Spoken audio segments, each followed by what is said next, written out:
भाई हम लोगों में से 90% लड़के ऐसे होते हैं जो किसी भी लड़की को पसंद करने के बाद उससे वन साइड लव करने लगते हैं। अगर वो एक बार बात कर ले तो उससे सच्चा वाला प्यार करने लगते हैं। और उन्हीं 90% लड़कों में से कुछ टाइम पहले मैं भी था। वैष्णवी ने सिर्फ मेरे से एक बार बात की थी। उसकी प्यारी आवाज, उसके बात करने का स्टाइल मेरे दिल को छू गया था।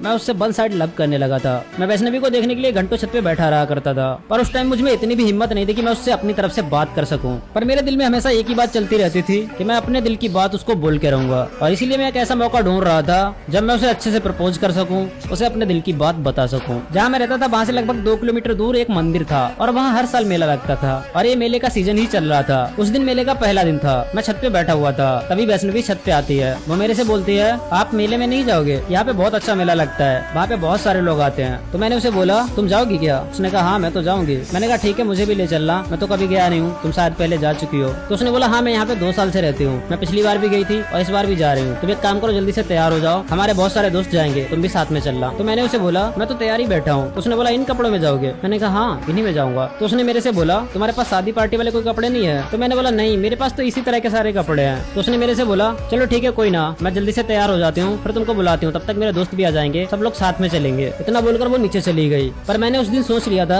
कि मैं वैष्णवी को मेले में प्रपोज करूंगा। फिर वो तैयार हो जाती है, उसके दोस्त आ जाते हैं। उसके दोस्तों में 2 लड़कियां थी और 2 लड़के थे। हम सब एक ऑटो में बैठे और मेले के लिए निकल गए। थोड़ी देर बाद हम लोग मेले में पहुंच गए। मेले में हम सब लोग थोड़ी देर तक साथ में घूमते रहे। उसके बाद वैष्णवी के जो दोस्त थे वो लोग अलग हो गए, क्योंकि वैष्णवी की जो लड़कियां दोस्त थी उन लड़कियों के वो दोनों बॉयफ्रेंड थे। उन लोगों ने बोला, हम थोड़ा अकेले में घूम के आते हैं, तब तक तुम लोग यहीं घूमो, फिर हम लोग साथ में घर चलेंगे। वैष्णवी और मैं दोनों साथ में खड़े थे। वैष्णवी चारों तरफ देख रही थी। तो मैंने उसे पूछा, क्या हुआ? उसने बोला, मेरा एक दोस्त आने वाला है, बहुत देर हो गई, आया नहीं अभी तक। मुझे नहीं पता था कि वो दोस्त नहीं उसका बॉयफ्रेंड है। मैं तो बस यही सोच रहा था कि मैं कैसे वैष्णवी को प्रपोज करूं। फिर मैंने बहुत सारी हिम्मत जुटाई और वैष्णवी से बोला, वैष्णवी मैं तुमसे कुछ कहना चाहता हूँ। तो उसने बोला, क्या कहना चाहते हो तुम? कहो ना। तो मैंने बोला, आई लव यू वैष्णवी, मैं तुमसे प्यार करता हूँ, तुम मुझे बहुत अच्छी लगती हो। मैं अपनी बात पूरी भी नहीं कर पाया था, तब तक वो मुझे जोरदार थप्पड़ मारती है और बोलती है, तू पागल है, कोई लड़की तेरे से एक बार बात कर लेगी तो तू उससे प्यार करने लगेगा। तुझे पता नहीं मेरा बॉयफ्रेंड कौन है? मैं जिस कंपनी में काम करती हूँ वो उस कंपनी का HR है। उसकी महीने की सैलरी 50,000 रूपए है, तो उसके सामने कुछ भी नहीं है। तेरे पास तो शादी पार्टी में जाने के लिए अच्छे कपड़े भी नहीं है। उसकी ये सारी बातें किसी तलवार की तरह मेरे दिल को चीर रही थी। तब तक उसका बॉयफ्रेंड भी वहाँ पर आ जाता है। वो बोलता है, वैष्णवी क्या हुआ? तो वैष्णवी उसे बोलती है, मैं जहाँ रहती हूँ ये लड़का वहीं रहता है, मैंने इससे 2-4 बार नॉर्मली बात कर ली। तो ये बोलता है, मैं तुमसे प्यार करता हूँ, तुम मुझे बहुत अच्छी लगती हो। तो उसके बॉयफ्रेंड ने मेरे से बोला, तू किस कंपनी में काम करता है? यहाँ की आसपास सारी कंपनियों में मेरे को लोग जानते हैं, अगर मैंने एक बार किसी को बोल दिया तो तुझे भी हमेशा के लिए कंपनी से निकाल देंगे, यहाँ कोई भी तुझे कंपनी में काम भी नहीं देगा। उस दिन मैं पहली बार किसी लड़के के सामने रिजेक्ट हुआ था। मेरे सामने खड़े होकर वो लड़का जो ज्ञान दे रहा था, मैं चाहता तो उसे वहीं मार सकता था, पर मेरे घर की जिम्मेदारियों ने मुझे रोक लिया था। उस दिन मैं अपने रूम पे आया, मैंने अपना सारा सामान पैक किया और सीधा देहरादून चला गया। उसके बाद मैंने